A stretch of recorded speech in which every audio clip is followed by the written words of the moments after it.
This is Maddie. What's up? Yeah.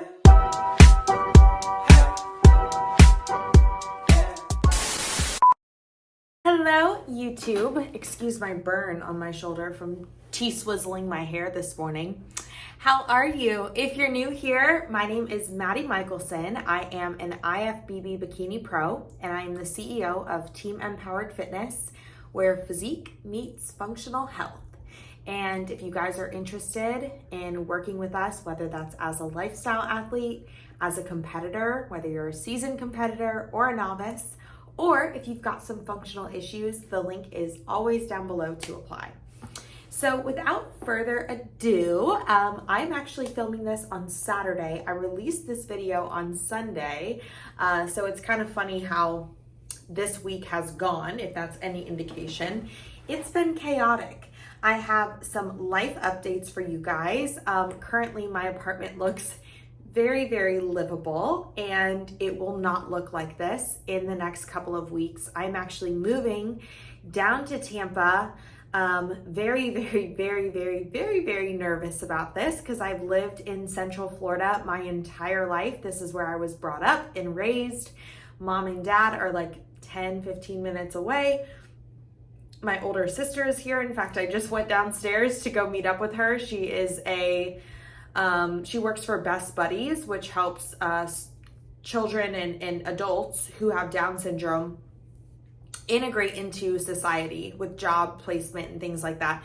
So they're doing a walk downstairs around Lake Eola, and I just got to go meet up with her. Long story short, I'm not going to have those things right near me, but I am staying rooted and anchored in the possibilities that are to come down in Tampa, and I'm really, really looking forward to kind of challenging myself in that area. Other updates for you guys this week. I have my surgery scheduled. So I am going to be having a breast augmentation on June the 4th. So up in Canada, I'm going to Montreal and to get my surgery done. I have no idea what size I'm getting, what profile I'm getting, anything like that. That will be decided literally the day before my surgery, which is crazy. But I am choosing this specific surgeon, I can't even say his name, Benoit LeBlanc, I think. I booked my flight, my hotel, things like that. I have a friend coming with me.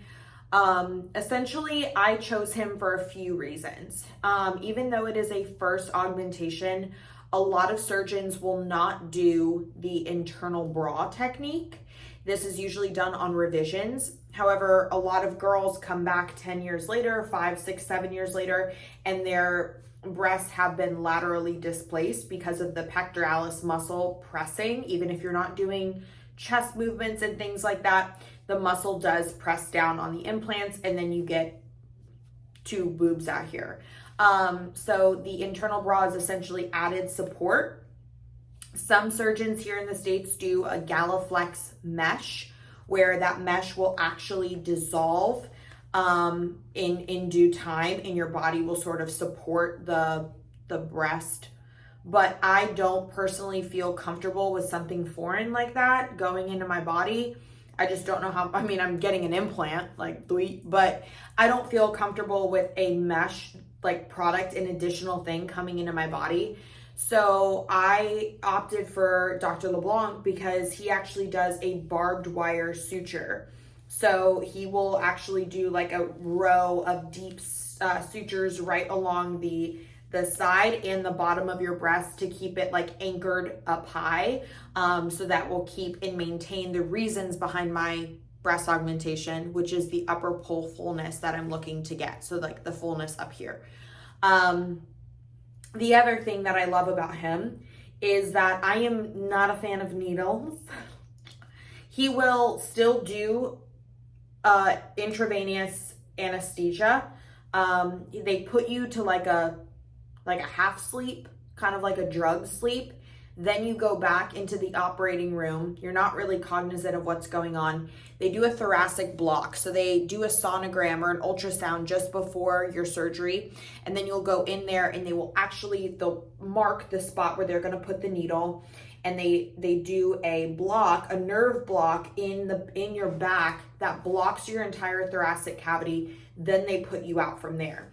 What this prevents is the day you're blocked, essentially, you can't feel anything throughout here for 48 hours straight. So girls who wake up and they're vomiting, they're constipated, they feel like they have an elephant on their chest, all of that is taken out. Like, no problem with that because of the nerve block. He actually has videos of girls that get up after surgery and they go shopping at the mall in Montreal. I won't be doing that. I'm not thinking I'm going to be that adventurous. But I am planning on doing things like ordering Megafit meals. You can use, I have a new code for Megafit meals, so I'll insert that down below. Y'all can get 20% off your first order of Megafit meals using that code. I will be ordering those just to have them at my apartment for when I get back. I don't know what I need in terms of like bras, things like that. So if you guys have recs for those, put them down below. If there's anything that you guys have personally gotten, like I've heard different things from different people with like using bio oil. I've heard about like getting the full body pillow. I really don't have much. I know that you want zip up jackets. I've got plenty of those. So yeah, just give me all the tips, please, because I'm like a baby bird when it comes to this operation, and I'm kind of psycho. Like, I entered into this off season thinking like, oh yeah, off season, yay. And like, I'm like, okay, 2 weeks later, I'm moving. 1 week after that, I'm having, like, what am I doing? What am I doing? But I'm going to have a lot of fun, and I'm going to document all of it for you guys, going into surgery, recovery, all the things. But this week, I have something else I want to talk to you about, and that would be my functional testing. So I'm going to kind of split up this video, talk to you guys a little bit about the functional tests that I'm going to be doing and why I'm going to be doing them, and hopefully educate you guys a little bit more on kind of how I work with our athletes and how I work with myself, and why I have been able to prep for so long and why my body continues responding. In fact, this week I checked in with my coaches. Weight is maintaining, happy, healthy, steady. I'm sitting around like 128 pounds. My stage weight is usually around 121. My food is very high. I'm upwards of 2,000 calories. I've got no cardio in. I had a ghost period last week. Full-blown symptoms of a cycle, y'all. I just didn't have a full bleed yet, so hopefully that's just around the corner. And my waist was the smallest that it's been, even in prep, which was kind of crazy. So I've been doing a few things to kind of help with digestion and things of that nature, but I will share those again with you in this video. And I also want to show you guys some of the tests that I'm doing. Okay, so first and foremost, I will be getting serum labs done. I like serum labs to look for thyroid function, and I usually test quite a few things with thyroid. For example, if you go to an endocrinologist and you get your thyroid checked, they're probably going to check T3, maybe T4, and TSH. I personally check thyroid antibodies, free T3, free T4, TSH. I usually look at glucose and insulin. I'm missing a few. Why am I? Reverse T3, I'll check. And I will also check cortisol. And this will give you a much more comprehensive picture of what is going on with thyroid. So I've already ordered that.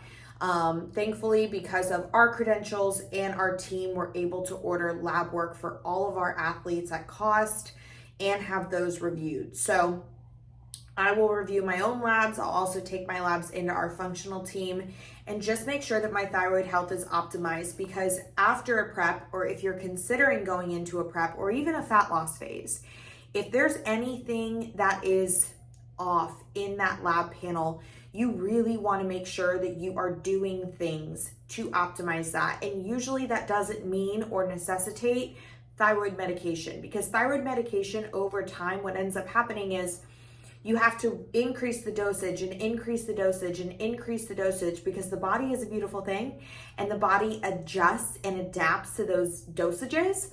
And over time, there's studies that prove that thyroid medication, especially as you've increased this dosage, leads to a downregulation of your metabolism. And then you try to get off of it, now you've got a sluggish metabolism, you've got a downregulated thyroid, and you're gaining all this weight.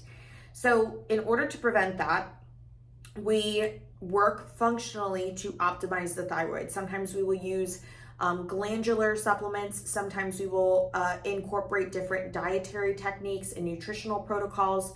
But you know, I found it the other week in one of my perfectly healthy athletes. She had some autoimmunity triggering and flagging, and she had precursor emerging signs of Hashimoto's thyroiditis. And that is when the immune system attacks the thyroid gland. And right now, her thyroid antibodies were flagged high. Her thyroid is perfectly healthy. We could see her TSH starting to creep up a little bit.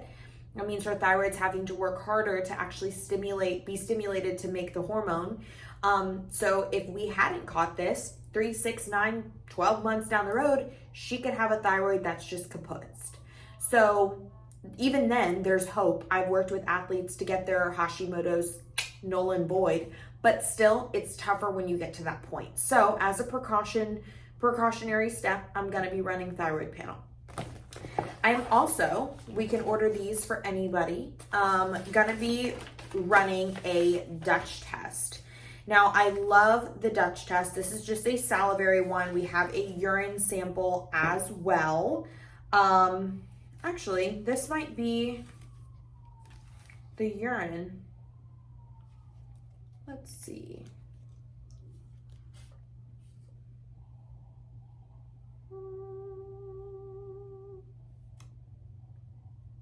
Urine. This is urine, no salivary. So what this looks at, it comes in this little package like this, and these are the little cards that you pee on. When we get a report for the Dutch test, there's some weird things that you can't do throughout the day, like you're limited to 40 ounces of water. We don't want you having any sort of caffeine. You do have to fill out a little information sheet and let them know what hormones you're on, if any, what supplements you're taking. I don't suggest taking any supplements that are bringing down cortisol or things like that, right? Because we want to get an accurate picture of what your body is doing naturally. But what the Dutch test shows that serum labs can't is it shows hormones. It shows your estrogen, your progesterone, it shows your testosterone, it shows your androgenic pathways, so how you actually process and methylate and metabolize your testosterone. Some women will methylate down the beta pathway, some will methylate down the alpha pathway, and this can also give us insight into your PMS symptoms and how you feel around your cycle and what we can do to optimize that. It shows us various neurotransmitters. It shows us B vitamins, which are very, very important in terms of cortisol and adrenal function, and also sex hormone function. It will show us, like I said, where your serotonin and your dopamine and your norepinephrine are at. These are our feel-good hormones. It shows us where your cortisol is at. This is probably one of my favorite things about this test, is that it will check, because of the times in which you collect, it's going to show us not just a snapshot, right? If you were to get a serum lab drawn of your cortisol, it would show us your cortisol first thing in the morning, right? But you're fasted, so no dietary stress. You know, you've probably slept in to get that 9 o'clock appointment. No stress, right? It's first thing in the morning. A lot of us will go on the weekend. So it doesn't truly give us an accurate depiction of what your stress levels are doing and what your body is doing throughout the day. So it's going to show us cortisol at 5 different snapshots in time, including in the middle of the night. This gives us a much more comprehensive picture, so that we can give a much more comprehensive protocol for things like cortisol dysregulation and HPA axis, that's your hypothalamic pituitary adrenal axis function. The other thing that the Dutch test is going to show us is your cortisol versus your cortisone. So cortisone is an inactive form of cortisol. It's the form that your body can't use. And sometimes the body will flip and will convert cortisol into cortisone when it's in times of stress. And we know that cortisol actually can help you combat stress. It also shows us methylation pathways of your estrogen metabolites. So there are 3 different pathways. There's one pathway that's pretty healthy. There's another pathway that it's a sign for, like, if you're methylating heavily down this pathway, down the line, DNA like errors. So I'm trying to like think of the word for it right now, but if this pathway is if you're heavily methylating down this pathway, it can lead to cancers down the road, DNA mutations. It can lead to like intrauterine cancer down the road. So it is serious. None of the pathways you want clogged up or bogged down. And if you're not methylating down the proper pathways, you are going to have very bad PMS symptoms, like girls who get acne around their cycle and like terrible cramps, and it's debilitating, and back pain, and they're feeling bloated and all these things. Like, that isn't normal. It is pretty normal, however, to be methylating down an improper pathway.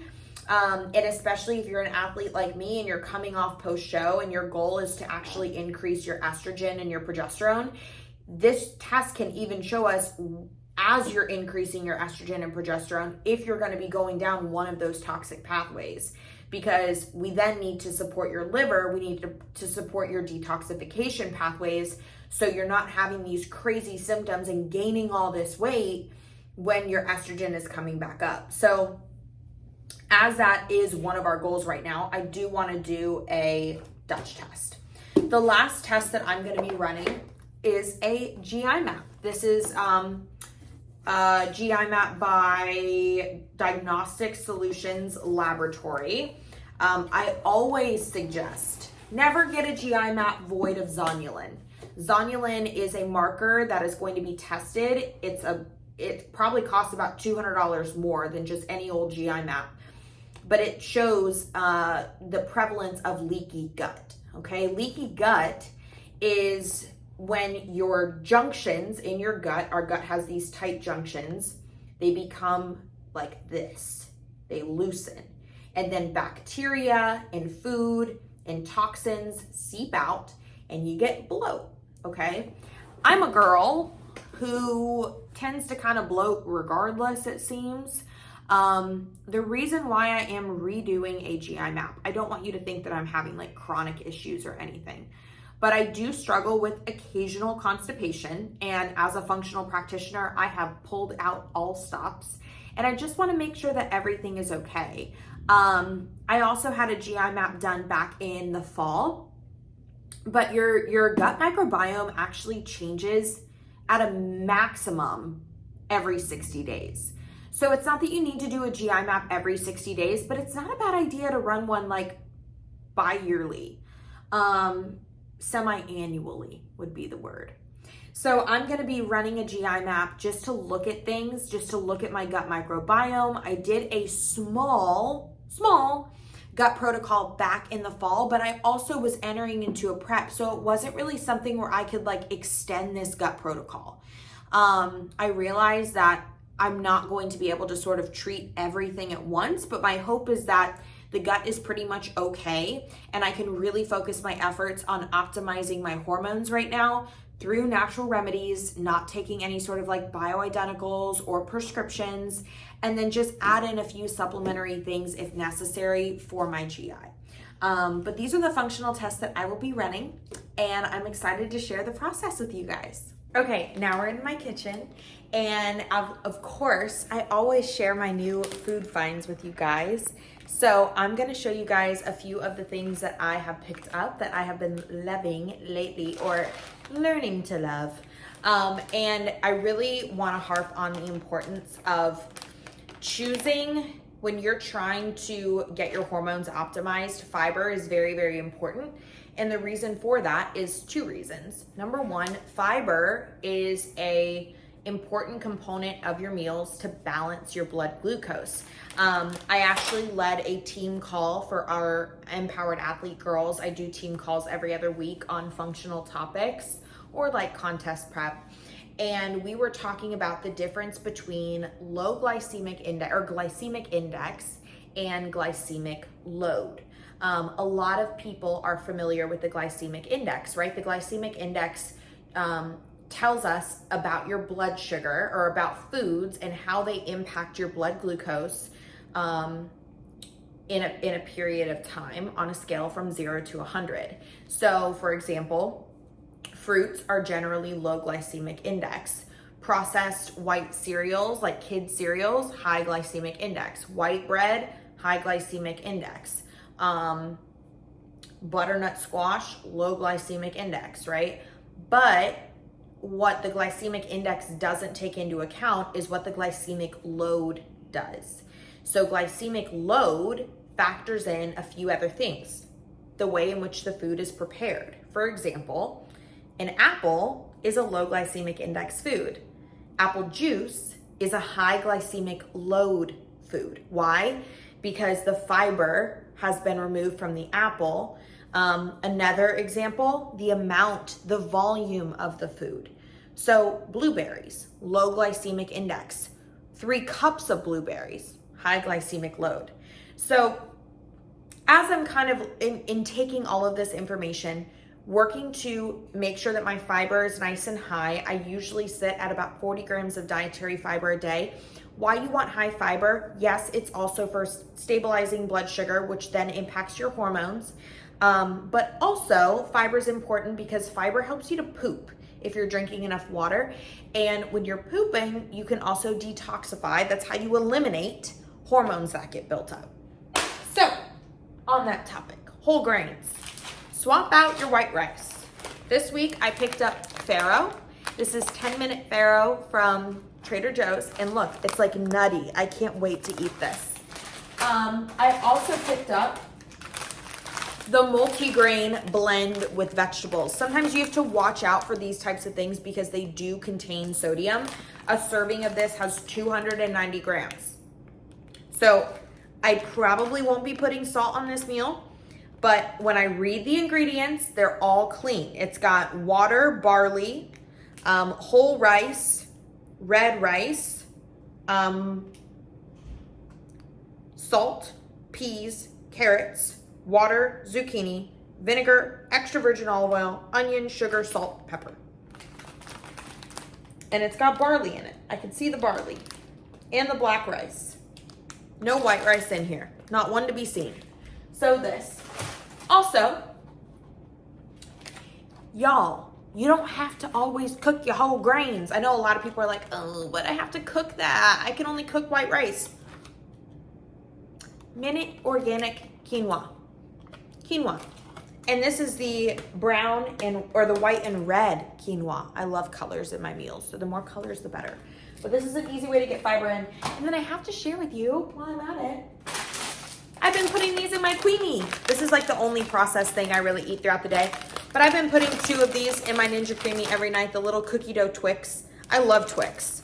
The cookie dough, honestly, it's like so-so, but I have them now, so I'm gonna use them up. And then GI health.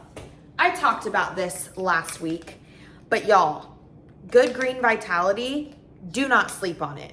This is like the world's best all-in-one. It's got stuff in here for your hormones, stuff in here for your liver. We talked about that today. It's a comprehensive multivitamin, like comprehensive. It has got an entire antioxidant phytonutrient blend in it, great for inflammation. It's got an entire probiotics blend in here, and these are the 2 most popular necessary probiotics. I'm not a big proponent of greens powders. Y'all know this. This is the best one out there. I swear by this stuff. You can use code MPowered for 20% off on their site, and it's like $30 as it is. It's really cheap, if that. The other protein powder that I have been loving from them, I've been using 2 different ones, so please hold. All my proteins are up here. But these are the 2 proteins that I have been swearing by New Zest. They're both the clean, lean protein. This one over here is a special edition one. This one actually contains L-glutamine and a probiotic in it. So the reason why I like these proteins over the others that I've tried is they're vegan, right? In this one, there's only 3 ingredients. In this one, because it's got the L-glutamine, there's 5, and one of them is a probiotic. So they taste delicious. You can mix them in anything. They are creamy approved, and they are so clean. Like, I get no bloat, zero burpee, zero bubble guts, anything like that from these. And what they have done is truly remarkable. They have taken the pea protein, which a lot of vegan proteins do cause bloat, because the pea is enrobed in like an amino acid that your body can't break down. No company does this. They've actually removed the thing that causes the bloat, that causes your body to not be able to break it down. And they're 100 calories. They've got a full comprehensive amino acid blend, so they are complete proteins. I'm a vanilla girl, so I get the vanilla in both. But I love them. And if you need a little bit of added gut support, you're gonna want this one. But if not, just go ahead and get this clean, lean protein. Same thing there. Code MPowered for 20% off. Y'all know I would not recommend anything that I hadn't tried and I truly don't endorse. But that's it. That's the tea for this week, y'all. I haven't made many changes, or there hasn't been many changes to my macros. If I didn't update y'all on this, I don't know if it was this week or the last week, I did get 5 more grams of protein. And you know I love protein. So I'm excited about that. I've been switching to a 4-day split with my meal, a 4-meal split for my day, not including my creamy at night. So I eat first thing in the morning, and then I'll eat when I get home from the gym. I'll eat again around 3, and then I'll eat dinner at 7. And it's been really, really great because I'm not spending so much time eating meals. So for productivity, it's been awesome, but it's also just really good for your digestion. If you're finding that your digestion is not optimal, that's one simple way to kind of take inventory or just manipulate things and see if you can optimize it a little. If you're eating all the time, you also have to understand that you're not really giving your body a chance to digest that or a chance to use it. So if you're eating every 2 hours, if you're eating every 2.5 hours, or sometimes even 3 hours, try pushing it to 4, try pushing it to 3, and see if your digestion improves just a little bit. That's it for this week, guys. I hope you guys enjoyed this video. If you are eating dinner, I hope you're eating a great meal and you're digesting your food. If you are on the Stairmaster, on the elliptical, or on the treadmill, I'm sending you all the love, and I'm gonna blow on you and cool you off. And I'm just so grateful for each and every one of you who's tuned in this week. I have met more of you than I can even fathom over on my Instagram page. Whenever you guys follow me, you know what I do. I reach out and I get to know each and every one of you, and it absolutely fills my freaking cup. I have had probably 5 discovery calls this week from girls who are like, oh my gosh, how's this? How's the move? How are you? And I'm like, you know me already. Like, this is great. So I have just really enjoyed that, and I'm so grateful for this platform and this community to have the chance to share with you all and then get to know you and celebrate you. So if you haven't already, head over to my IG page and give me a follow or send me a message, and let's get to know one another. The more friends, the merrier. Thank you so much for being a part of my community, and I hope you have a fantastic week. Take care of yourselves and be kind to one another.